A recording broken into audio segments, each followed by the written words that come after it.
standing and thinking, so what, am I going to say something that's different than what I just said?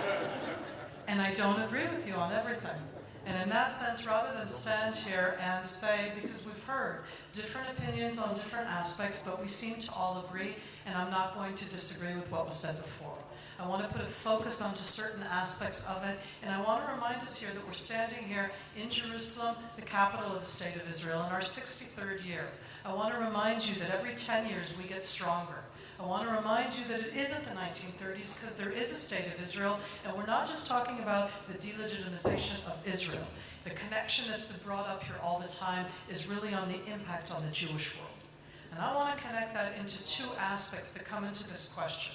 How does this issue impact us, the Israelis? And how does it impact Israel's supporters and Jews? It's not the same thing worldwide, because at the end of the day, it doesn't impact it the same. I am an Israeli. I live here. I go outside Israel nowadays, and the impact of de-legitimizers when I go out of the state is when I say I'm Israeli. Remember once upon a time you went out, you said you're Israeli, and there was a smile? Look at you. I look at this audience from up here. I'd say on the watershed line here, average age, bit above mine. I want to talk about the 40 and under crowd. And when I talk about the 40 and under crowd, I want to talk about 25 years of media images that bite into the de-legitimizers. Because I find it hard to say the word, and we're going to figure out a different word for it. The issue is also about the words. We're the ones who put that word out there. They didn't necessarily call themselves that. But if I'm talking today about somebody who is 30 years old, who lives in Britain or in France, who lives in the States or in South or Central America, for the last 25 years, the images that they've seen of the State of Israel are exactly the images that bite into these negative aspects of what we're talking about. The type of negative images, the accumulation of them over 25 years, gives the de-legitimizers the strongest point, and that's the image. An image is worth 1,000 words. And if we're talking about the issues that we have to contend with Israel's aspect of de-legitimizing, it's also changing the frame of the picture. For 25 years, the Israeli Defense Forces, the military, the uniform, have been shown in a negative way.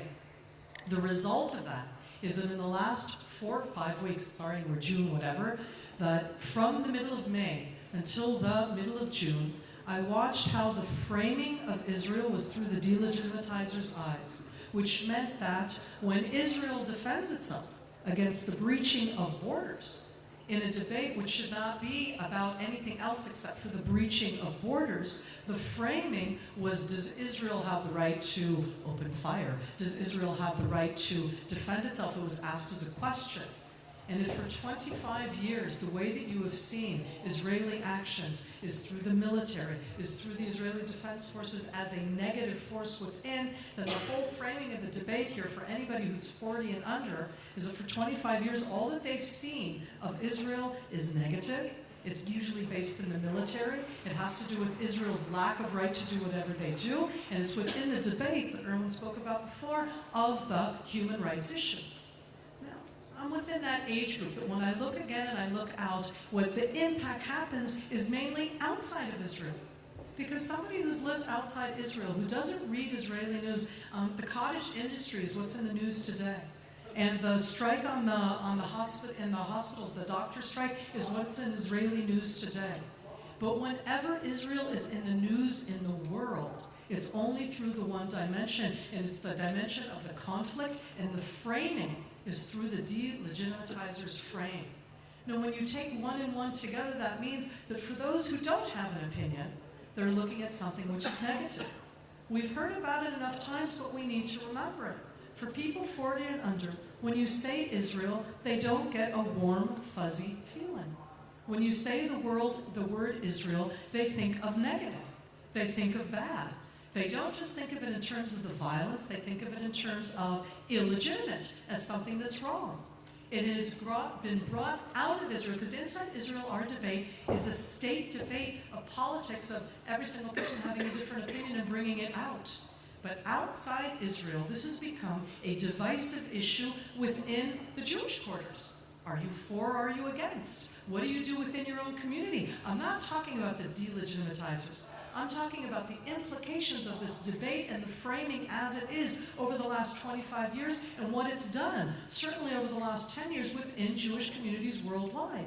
You come from these different places, you have the people who say, it's right, it's wrong, the exact framing of the question here, it becomes a debate within the community, which is all about, do we or don't we? Do we want that to be the debate that we have in the pro-Israel communities, in the Jewish communities worldwide? If we want to try to change the issue, we need to completely reframe the way that we talk about it as it is. When we put on the table, almost a decade ago, the issue of de-legitimization, what we did is we put something which is an enormous challenge for our children. And when I say an enormous challenge for our children, it's because if you take a generation of people who see Israel as something that you question its legitimacy, then in that second generation, they're going to question it even more. They don't have the connection, they don't have the background. Certainly you're not going to give them the history lesson every single time. How do you bite back into that kind of a debate? This isn't something that's happening out of the universe. This is something that's happening here and now. In day-to-day life, the media image of Israel is part of the de-legitimizer's strength. The media image and framing of Israel is one that we don't define. It's one that's done outside Israel. Our impact on the way that we seem in that 20-second frame is one that we all need to impact on a day-to-day basis. And I go back to my 40 and unders. How many of us here have a Facebook page? How many of us talk on Facebook? How many of us, and I'm saying it to this group of people, because people who are 30 and under live there. And when you go into that world and you see what happens within that social media, you understand that the debate that we're talking about right now isn't happening inside conferences. It's happening in an abstract world of social media where it doesn't matter where you sit in the world, you bite into where you're comfortable. Now, I'm talking about a comfort zone.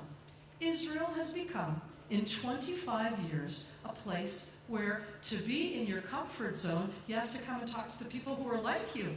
When you talk about a comfort zone within the Facebook world, you're either in the pro-Israel community or you are very much in the other. And you know what? Numbers count. Not just in the Facebook world where every time they pass another, 500 million people, and I think about that. But remember, it's that world of the 30 and under. How many of us who are, 30 and over, right, sure. 30 and over are actually inside that world, except to make sure what our kids are doing there. When we talk about that kind of word, the de-legitimation has, as I said, a difficult word to be able to say, has enormous impact on that next generation. Because for the 25-year-olds, you have to be on this side or on that side. There is no place in the social media for the people who are in between. And that means that numbers make a difference. If we don't reach out now within that arena to those who don't have opinions, then again, they're out of it. They are going to become, they won't care. I don't think that we in Israel can afford to have the not caring. Within that world of having an opinion about Israel, we have now 25 years of a negative image, which is what at the end of the day impacts people on a day-to-day life to get beyond.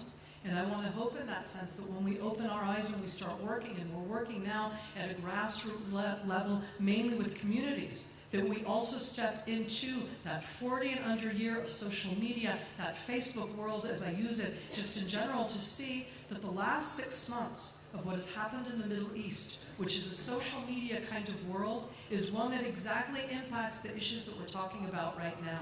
That if we want to try and bite into the next generation, not just the old generation, that we need to be talking in the terms that they discourse in, and not just the, what I call, classical ones that we're more used to in the past. The images, the words, and the terms will very much define how we find ourselves in 5 or in 10 years from now, and we need to see this as something that does not divide us, but rather something that can bring us together. Thank you for now.